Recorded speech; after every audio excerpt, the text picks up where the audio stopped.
ਜਦੋਂ ਅਸੀਂ ਨਵਾਂ ਜਨਮ ਪਾ ਲੈਂਦੇ ਆ, ਅਸੀਂ ਬੈਪਟਾਈਜ਼ ਕਰ ਲਿਆ, ਪਛਤਾਪ ਕਰ ਲਿਆ, ਔਰ ਜਦੋਂ ਅਸੀਂ ਨਵਾਂ ਜਨਮ ਪਾ ਲੈਂਦੇ ਆ, ਸਾਨੂੰ ਪਰਮੇਸ਼ਵਰ ਵਿੱਚ ਚੱਲਣ ਦੇ ਲਈ ਕਲਾਮ ਦੀ ਜ਼ਰੂਰਤ ਹੁੰਦੀ ਆ। ਔਰ ਜਦੋਂ ਅਸੀਂ ਹੋਲੀ ਸਪਿਰਿਟ ਨੂੰ ਪਾ ਲਿਆ, ਤਾਂ ਹੋਲੀ ਸਪਿਰਿਟ ਦਾ ਖਾਣਾ ਕੀ ਹੈ? ਪਰਮੇਸ਼ਵਰ ਦਾ ਕਲਾਮ। ਔਰ ਜਿੰਨਾ ਅਸੀਂ ਕਲਾਮ ਸੁਣਾਂਗੇ, ਪੜਾਂਗੇ, ਉਨੀ ਜ਼ਿਆਦਾ ਸਪਿਰਿਟ ਪਾਵਰਫੁਲ ਹੁੰਦੀ ਜਾਏਗੀ, ਤਾਕਤਵਰ ਹੁੰਦੀ ਜਾਏਗੀ। ਔਰ ਐਨਮੀ ਤੁਹਾਡੇ ਸਾਹਮਣੇ ਖੜਾ ਵੀ ਨਹੀਂ ਹੋ ਸਕਦਾ, ਕਿਉਂਕਿ ਉਹਦੇ ਕੋਲ ਇੰਨੀ ਪਾਵਰ ਹੈ ਹੀ ਨਹੀਂ ਹੈ। ਕਿਉਂਕਿ ਕਲਾਮ ਦੇ ਵਿੱਚ ਲਿਖਿਆ ਕਿ ਮੈਂ ਤੈਨੂੰ ਸ਼ੈਤਾਨ ਦੀਆਂ ਸਾਰੀਆਂ ਤਾਕਤਾਂ ਦੇ ਉੱਤੇ ਸਾਰੀਆਂ ਅਥਾਰਟੀ ਦਿੱਤੀ ਹੋਈ ਹੈ।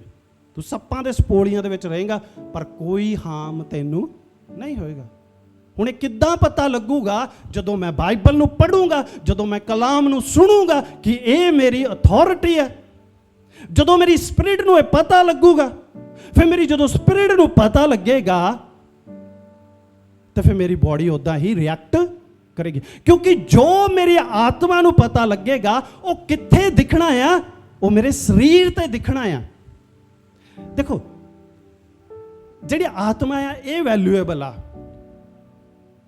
ਸਭ ਅਸੀਂ ਜਾਣਦੇ ਆ ਕਿ ਇਸ ਸਰੀਰ ਦੇ ਵਿੱਚੋਂ ਜਿੱਦਣ ਆਤਮਾ ਨਿਕਲ ਗਿਆ, ਜਿਹੜਾ ਸਾਨੂੰ ਸਭ ਤੋਂ ਜ਼ਿਆਦਾ ਪਿਆਰ ਕਰਦਾ, ਉਹਨੇ ਵੀ ਨਹੀਂ ਰੱਖਣਾ ਵੀ ਇਹਦੇ ਚੋਂ ਬਦਬੂ ਆਉਂਦੀ ਹੈ, ਇਹਨੂੰ ਭੇਜ ਦਿਓ ਜਲਦੀ ਜਲਦੀ।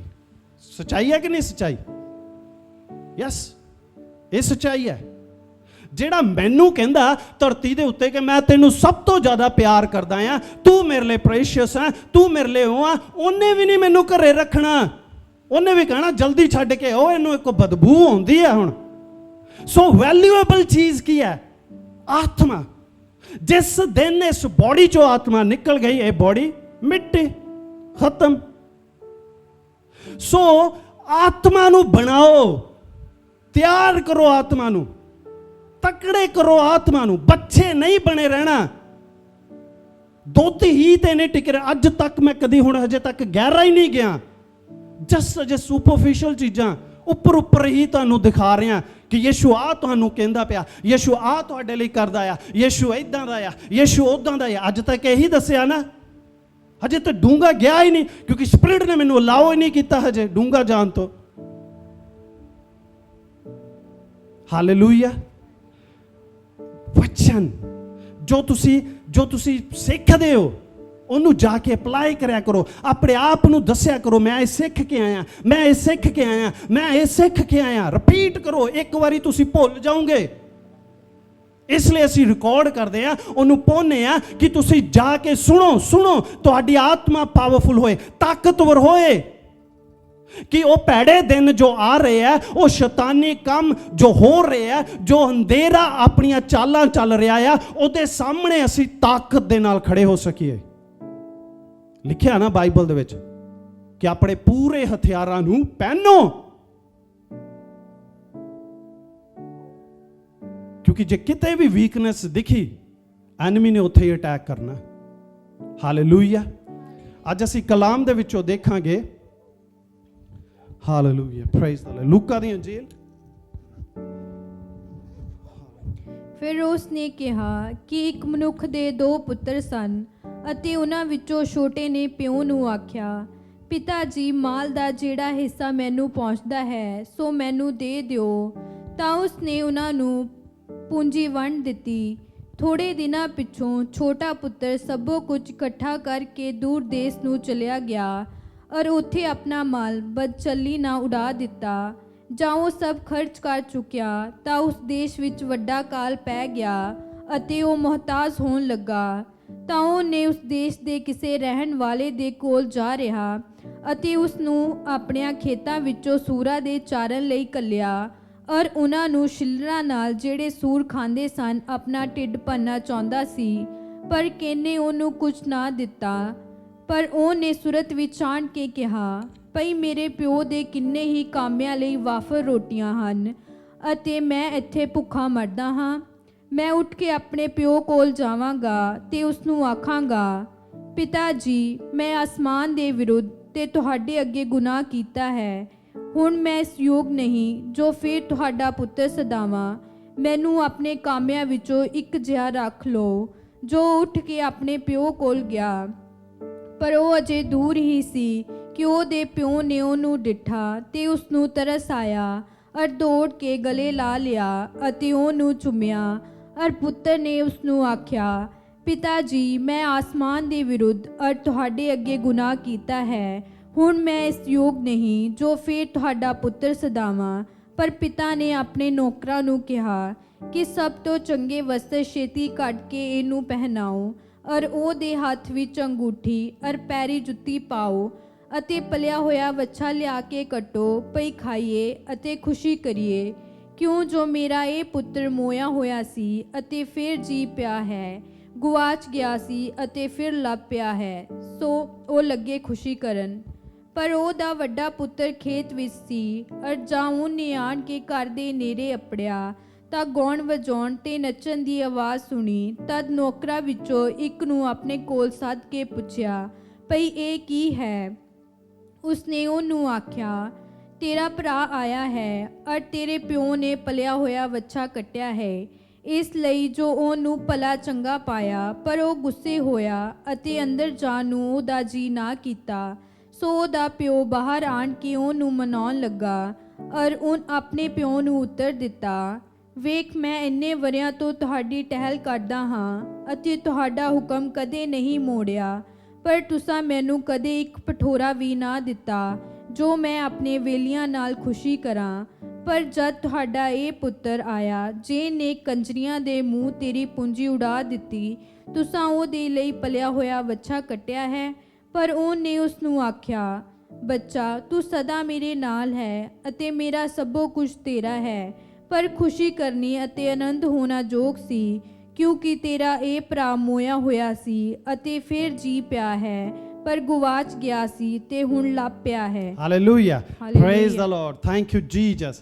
ਇੱਥੇ ਬਾਈਬਲ ਦੇ ਵਿੱਚ ਲਿਖਿਆ ਹੋਇਆ ਯਿਸੂ ਮਸੀਹ ਇੱਕ ਉਦਾਹਰਨ ਦੇ ਕੇ ਸਮਝਾਉਂਦਾ ਪਿਆ ਕਿ ਇੱਕ ਪਿਤਾ ਦੇ ਕਿੰਨੇ ਪੁੱਤਰ ਸੀਗੇ?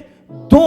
ਤੇ ਉਹਨਾਂ ਦੇ ਵਿੱਚੋਂ ਜਿਹੜਾ ਇੱਕ ਸੀਗਾ, ਇੱਕ ਨੇ ਆਪਣੀ ਇੰਨੀ ਉਹਦੇ ਵਿੱਚ ਬੋਲਡਨੈਸ ਸੀਗੀ ਕਿ ਆਪਣੇ ਪਿਤਾ ਦੇ ਕੋਲ ਜਾ ਕੇ ਕਹਿੰਦਾ ਕਿ ਜੋ ਸਭ ਮੇਰਾ ਆ ਨਾ ਉਹ ਮੈਨੂੰ ਦੇ ਦੇ। ਔਰ ਪਿਤਾ ਨੇ ਵੀ ਜੋ ਮੰਗਿਆ ਉਹਨੇ ਉਹਨੂੰ ਦੇ ਦਿੱਤਾ। ਔਰ ਦੇ ਕੇ ਜਦੋਂ ਉਹ ਸਭ ਇਕੱਠਾ ਕਰਕੇ ਕੀ ਲਿਖਿਆ ਹੋਇਆ ਕਿ ਦੂਰ ਦੇਸ਼ ਨੂੰ ਚਲੇ ਗਿਆ। ਔਰ ਜਦੋਂ ਦੂਰ ਦੇਸ਼ 'ਚ ਚਲੇ ਗਿਆ ਤੇ ਦੂਰ ਦੇਸ਼ ਜਾ ਕੇ ਉਹਨੇ ਸਾਰੀ ਆਪਣੇ ਪਿਤਾ ਦੀ ਪੂੰਜੀ ਕਿੱਥੇ ਉਡਾ ਦਿੱਤੀ? ਆਪਣੀਆਂ ਖਵਾਇਸ਼ਾਂ ਦੇ ਉੱਤੇ ਉਡਾ ਦਿੱਤੀ। ਔਰ ਜਦੋਂ ਉਡਾ ਦਿੱਤੀ ਤੇ ਫਿਰ ਕੀ ਹੋਇਆ? ਬਾਈਬਲ 'ਚ ਲਿਖਿਆ ਕਿ ਉਸ ਦੇਸ਼ 'ਚ ਕਾਲ ਪੈ ਗਿਆ। ਔਰ ਜਦੋਂ ਕਾਲ ਪੈ ਗਿਆ ਉਹਦੇ ਹਾਲਾਤ ਇੰਨੇ ਬੱਤਰ ਹੋ ਗਏ ਕਿ ਜਿੰਨੇ ਹੁਣ ਉਹਦੇ ਨਾਲ ਫਰੈਂਡ ਸੀਗੇ, ਜਦੋਂ ਪੈਸੇ ਪੂਸਾ ਸੀਗਾ, ਸਭ ਉਹ ਵੀ ਤਿੱਤਰ ਹੋ ਗਏ। ਹੁਣ ਉਹਦਾ ਹਾਲ ਚਾਲ ਪੁੱਛਣ ਵਾਲਾ ਕੋਈ ਵੀ ਨਹੀਂ ਤੇ ਉਹ ਕੱਲਾ। ਹੁਣ ਉਹਦੇ ਹਾਲਾਤ ਇੰਨੇ ਮਾੜੇ ਹੋ ਗਏ ਕਿ ਉਹਨੂੰ ਕੋਈ ਨੌਕਰੀ ਤੇ ਵੀ ਨਹੀਂ ਸੀ ਰੱਖਦਾ, ਕਿਉਂਕਿ ਉੱਥੇ ਕਾਲ ਪਿਆ ਹੋਇਆ ਸੀਗਾ। ਔਰ ਜਦੋਂ ਕਾਲ ਪਿਆ ਹੋਇਆ ਸੀਗਾ ਉਹਨੂੰ ਜੋ ਸੂਰ ਖਾਂਦੇ ਸੀਗੇ ਉਹ ਖਾਣਾ ਪੈ ਰਿਹਾ ਸੀਗਾ। ਯਹੂਦੀਆਂ ਦੇ ਲਈ ਸੂਰ ਨੂੰ ਚਰਾਉਣਾ ਨਾ ਸਭ ਤੋਂ ਇੱਕ ਭੈੜਾ ਕੰਮ ਮੰਨਿਆ ਜਾਂਦਾ ਹੈ। ਹਾਲੇਲੂਇਆ। ਪਰ ਫਿਰ ਵੀ ਉਹਦੇ ਅੰਦਰ ਆਇਆ ਇੱਕ ਦਿਨ, ਉਹਨੇ ਜਦੋਂ ਆਪਣੇ ਆਪ ਨੂੰ ਦੇਖਿਆ ਕਿ ਔਰ ਦੇਖਿਆ ਫਿਰ ਆਪਣੇ ਦੂਰ ਦੇਸ਼ ਬੈਠੇ ਪਿਤਾ ਨੂੰ ਕਿ ਯਾਰ ਮੇਰੇ ਪਿਤਾ ਦੇ ਘਰ ਤਾਂ ਨੌਕਰ ਵੀ ਭਰ ਪੇਟ ਖਾਂਦੇ ਆ ਤੇ ਮੈਂ ਇੱਥੇ ਭੁੱਖਾ ਮਰਦਾ ਪਿਆ। ਹੁਣ ਮੈਂ ਕਹਿੰਦਾ ਜਾਊਂਗਾ। ਜਦੋਂ ਉਹਨੇ ਡਿਸਾਈਡ ਕਰ ਲਿਆ ਕਿ ਹੁਣ ਮੈਂ ਜਾਊਂਗਾ ਔਰ ਜਾ ਕੇ ਆਪਣੇ ਪਿਤਾ ਨੂੰ ਇਹੀ ਕਹੂੰਗਾ ਕਿ ਮੈਂ ਪੁੱਤਰ ਤਾਂ ਹੈ ਨਹੀਂ, ਕਿਉਂਕਿ ਜੋ ਮੇਰਾ ਸੀ ਉਹ ਤਾਂ ਮੈਂ ਲੈ ਕੇ ਚਲੇ ਗਿਆ ਆ, ਪਰ ਹੁਣ ਮੈਨੂੰ ਨੌਕਰੀ ਰੱਖ ਲਾ। ਪਰ ਪਿਤਾ ਅੱਗੋਂ ਪਿਆਰ ਨਾਲ ਭਰਿਆ ਹੋਇਆ, ਤਰਸ ਨਾਲ ਭਰਿਆ ਹੋਇਆ, ਜਦੋਂ ਦੂਰ ਹੀ ਦੇਖਦਾ, ਉਹ ਹੋ ਸਕਦਾ ਆ ਕਿ ਉਹਦੇ ਹਾਲਾਤ ਜਦੋਂ ਬੱਤਰ ਸੀਗੇ ਉਹ ਕਿੱਦਾਂ ਦਾ ਬਣਿਆ ਹੋਊਗਾ, ਪਾਟੇ ਪੁਰਾਣੇ ਕੱਪੜੇ ਹੋਣੇ, ਪਰ ਪਿਤਾ ਨੇ ਆਪਣੇ ਪੁੱਤਰ ਨੂੰ ਦੂਰੋਂ ਹੀ ਪਛਾਣ ਲਿਆ। ਬਾਈਬਲ 'ਚ ਲਿਖਿਆ ਔਰ ਜਦੋਂ ਪਛਾਣ ਲਿਆ ਔਰ ਆਇਆ ਔਰ ਉਹਨੂੰ ਆਪਣੇ ਗਲੇ ਨਾਲ ਲਾਇਆ। ਔਰ ਜਦੋਂ ਗਲੇ ਨਾਲ ਲਾ ਕੇ ਉਹਨੂੰ ਕਹਿੰਦਾ ਕਿ ਯਸ ਹੁਣ ਖੁਸ਼ੀਆਂ ਮਨਾਓ, ਇੱਕ ਪਲਿਆ ਹੋਇਆ ਵੱਛਾ ਕਟਵਾਇਆ, ਉਹਦੇ ਲਈ ਕੱਪੜੇ ਮੰਗਾਏ, ਉਂਗਲੀ 'ਚ ਗੂਠੀ ਪਵਾਈ, ਜੁੱਤੀ ਦਿੱਤੀ। ਹਾਲੇਲੂਇਆ।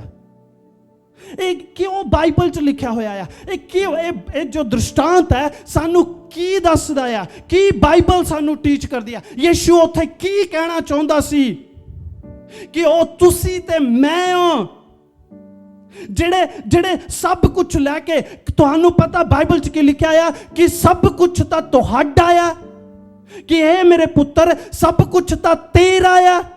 ਕਿ ਤੁਸੀਂ ਜਾਣਦੇ ਹੋ ਕਿ ਸਭ ਕੁਝ ਤੁਹਾਡਾ ਆ।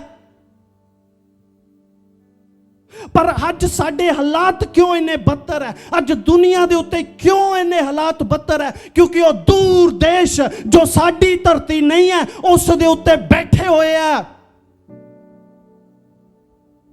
ਬਾਈਬਲ 'ਚ ਲਿਖਿਆ ਕਿ ਉਹ ਸਭ ਇਕੱਠਾ ਕਰਕੇ ਦੂਰ ਦੇਸ਼ ਨੂੰ ਚਲੇ ਗਿਆ, ਆਪਣੇ ਪਿਤਾ ਦੀ ਧਰਤੀ, ਜਿੱਥੇ ਉਹਦਾ ਪਿਤਾ ਰਹਿੰਦਾ ਸੀ, ਜਿੱਥੇ ਉਹਦੀ ਫੈਮਿਲੀ ਰਹਿੰਦੀ ਸੀ, ਉਹਨੂੰ ਛੱਡ ਕੇ ਦੂਰ ਦੇਸ਼ ਚਲੇ ਗਿਆ ਜਿਹੜਾ ਉਹਦਾ ਨਹੀਂ ਸੀ।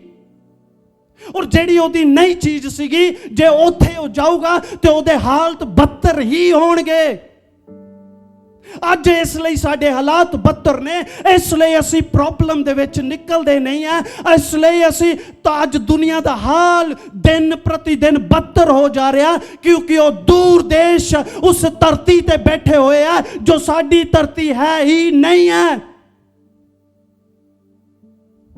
ਪਰ ਸਾਡਾ ਪਿਤਾ, ਸਾਡਾ ਸਵਰਗੀ ਪਿਤਾ ਹਰ ਰੋਜ਼ ਸਾਡੇ ਵੱਲ ਨੂੰ ਦੇਖਦਾ ਆ ਕਿ ਮੇਰਾ ਪੁੱਤਰ, ਇੱਕ ਬਾਈਬਲ 'ਚ ਲਿਖਿਆ ਨਹੀਂ ਕਿ ਤੁਹਾਡੇ ਨਾਮ ਉਹਦੀਆਂ ਹਥੇਲੀਆਂ ਤੇ ਲਿਖੇ ਹੋਏ ਆ ਇੱਕ ਇੱਕ ਜਨ ਦੇ, ਤੁਹਾਡੇ ਵਾਲ ਵੀ ਉਹਨੇ ਗਿਣੇ ਹੋਏ ਆ, ਉਹਨੂੰ ਇੱਕ ਇੱਕ ਜਨ ਦੇ ਨਾਮ ਦਾ ਪਤਾ ਆ। ਔਰ ਜਿਹੜਾ ਨਹੀਂ ਆਇਆ ਉਹਦੀਆਂ ਅੱਖਾਂ ਉਹਦੇ ਵੱਲ ਲੱਗੀਆਂ ਰਹਿੰਦੀਆਂ ਕਿ ਮੇਰਾ ਪੁੱਤਰ, ਮੇਰੀ ਧੀ ਇੱਧਰ ਨੂੰ ਗਏ ਸੀ, ਹਜੇ ਤੱਕ ਨਹੀਂ ਆਏ। ਇਹ ਸਾਡੇ ਪਰਮੇਸ਼ਵਰ ਦਾ ਦਿਲ ਆ। ਹਾਲੇਲੂਇਆ। ਸਭ ਕੁਝ ਤੁਹਾਡਾ ਆ। ਪਿਤਾ ਕਹਿ ਰਿਹਾ, ਬਾਈਬਲ ਦੇ ਵਿੱਚ ਲਿਖਿਆ ਕਿ ਇਹ ਮੇਰੇ ਪੁੱਤਰ ਸਭ ਕੁਝ ਤਾਂ ਤੇਰਾ ਆ।